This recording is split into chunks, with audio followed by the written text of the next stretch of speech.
Ah, vous, ça se voit, vous êtes soif de connaissances. Hein, j'ai envie de vous dire que, bah, moi, j'ai pas envie de sortir con, tu vois, de sortir con, non, c'est mourir con. Oh là là, putain, ça commence déjà très mal ce genre de vidéo. Bref, vous connaissez sûrement le site Quora. Aujourd'hui, je me suis dit, eh ben, tu sais quoi, j'ai envie d'apprendre des trucs et vous faire partager ça. Et je me suis dit, autant qu'on en apprenne tous ensemble. Fin de la phrase, il n'y a pas de... Bon, on va passer tout de suite à ce qui se passe. Vous savez très bien comment ça se passe, Quora. Il y en a dans la vie qui se posent des questions inutiles. Et ils vont se dire, eh ben, je vais donner ça aux gens. Tu vois, je me pose des questions, il m'arrive des fois des petites choses et je me dis, je vais faire partager ça à tout le monde.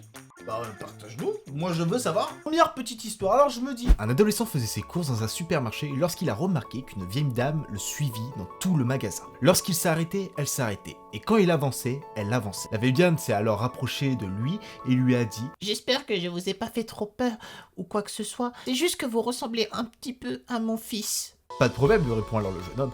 La vieille dame a alors poursuivi... Je sais que c'est plutôt idiot, mais si vous pouviez dire au revoir maman en sortant du magasin, cela me ferait extrêmement plaisir. Bah oui, bien sûr, tu vois, tu sens que cette dame a peut-être perdu son fils et qu'elle a envie de retrouver cette sensation. Plus tard, alors que la vieille dame quittait le magasin, l'adolescent lui a adressé un au revoir maman. La vieille dame lui a juste souri et lui a fait un signe. Quand arrive son tour à la caisse, l'employé lui fait alors « Votre total s'élève à 1011 $.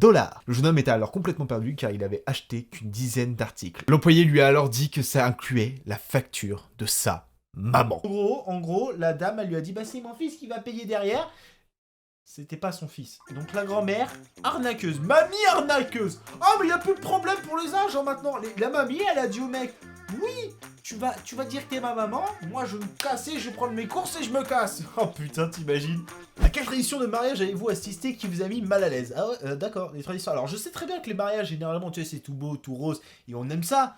Mais moi, il y a des fois, tu vois, les mariages, c'est des fois, tu te dis, mais qu'est-ce que je fous là? Ah, moi, ça m'est déjà arrivé à un mariage, tu vois, j'étais là, et ils ont commencé à... Nous sommes les Marseillais. Alors, je vous jure, c'était pas... J'ai pas la vidéo, mais ça ressemblait comme de gouttes d'eau à ce moment-là. Et, comment dire... J'avais envie de me tirer une balle. Oui, on peut se dire, j'avais envie de me casser, hein. Ah, on s'est tous regardés, se dire, c'est gênant, hein.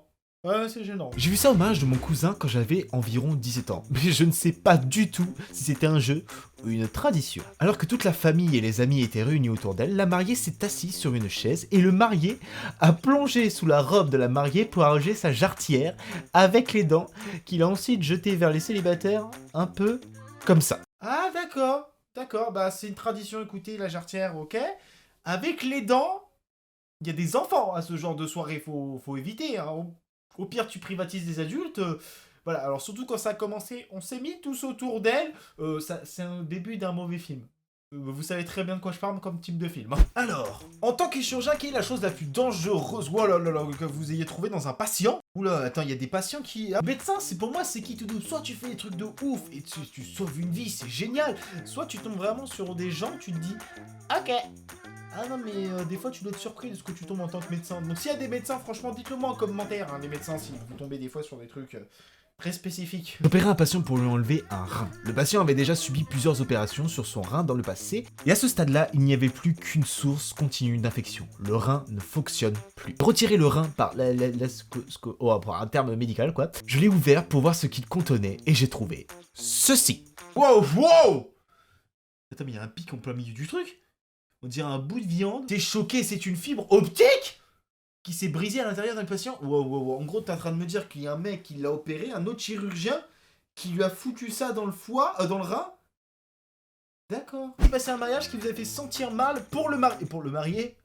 Attendez. Ça sent pas bon généralement. En Chine, un marié a diffusé la sextape de 5 minutes de sa future femme en train de le tromper sur le grand écran devant tous les invités. La mariée avait commis cet adultère en couchant avec le mari de sa sœur enceinte. Ah ouais, il a pas froid aux yeux, genre devant toute la famille. Genre t'as ta future femme devant ses parents, une sextape, en train de tromper son futur mari. D'accord, et ben on n'a pas tous les mêmes problèmes dans la vie, hein, écoutez. Ah mais il y a aucun scrupule. Ah bah attends, elle t'a trompé. Tu l'affiches devant tous ses potes et ses invités.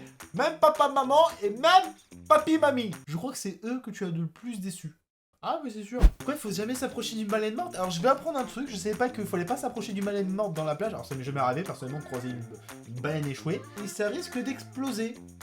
D'accord, donc en gros, tu peux... En plus, on a... Ah, c'est sympa, parce qu'en plus, on a une vidéo. C'est dégueulasse. C'est un paquet surprise. Ah non, mais il y a des choses... Mais ça explose, là, putain. On sait même pas, tu te dis, au pire des cas, ça va dégouiner, ça va puer la mort partout. Non, non, ça t'explose dans la gueule. Ah ben, attends. Ah non, c'est le moment retardement le truc. Maintenant, ce qu'on peut apprendre, c'est comment devenir riche. Alors apparemment, ça y est, on aura la solution. Comment enfin devenir un homme riche, pété de thunes, qui a qu'une seule envie, c'est de profiter de la vie. On veut tous savoir comment devenir riche. Et bah, Bill Gates a donné la solution. Dans une interview avec Bill Gates, l'un des hommes les plus riches du monde, la journaliste lui a demandé quel est le secret de votre réussite. Il lui a tendu son chéquier et lui a dit d'écrire le montant qu'elle souhaitait. Elle a répondu « Je ne veux pas dire ça, monsieur ». Après, elle lui repose exactement la même question, Bill Gates refait exactement la même chose. Le secret de mon succès est que je ne laisse pas passer les bonnes occasions, comme vous venez de le faire. Vous auriez pu être la journaliste la mieux payée du monde. La morale de cette histoire, attention, là il y a une morale, attendez, il faut quand même savoir. Prendre conscience de ses objectifs, préparez-vous à exploiter les opportunités. Saisissez vos occasions. Waouh, c'est beau putain, c'est beau. Je vais saisir l'occasion d'aller jeter ma mini canette de coca à la poubelle. Morale qui est intéressante dans le sens où il faut pas louper les occasions. C'est pas parce que la vie, les choses, ça n'arrive pas par hasard. Le destin, un jour, il va tabasser à ta porte et te dire « Prends le chèque !» de Bill Gates. Sinon, c'est fini. Bon voilà les gens, en tout cas, j'espère que cette petite vidéo vous aura plu. Ah bah on apprend tous les jours, tu vois, comme quoi bah faut pas s'approcher d'une baleine, qu'il faut toujours se méfier des grands-mères dans les supermarchés. Ouais. Et des chirurgiens. Ça c'est moins rassurant par contre. Bref, en tout cas, j'espère que celle-ci vous aura plu. Comme d'habitude, vous connaissez la chanson, un pouce bleu, abonnez-vous à la chaîne. Et sur ce, on se retrouve pour un prochain live. Abonnez-vous à la chaîne Twitch, parce que je suis en live quasiment 3 fois par semaine, vous verrez. On vous attend grand volontiers. Et sur ce, on se retrouve. Bon, je vais dire couper la vidéo, allez, c'est fini. Merci, des bisous tout le monde. Prenez soin de vous. Voilà, je pense qu'au bout d'un moment, il fallait leur dire.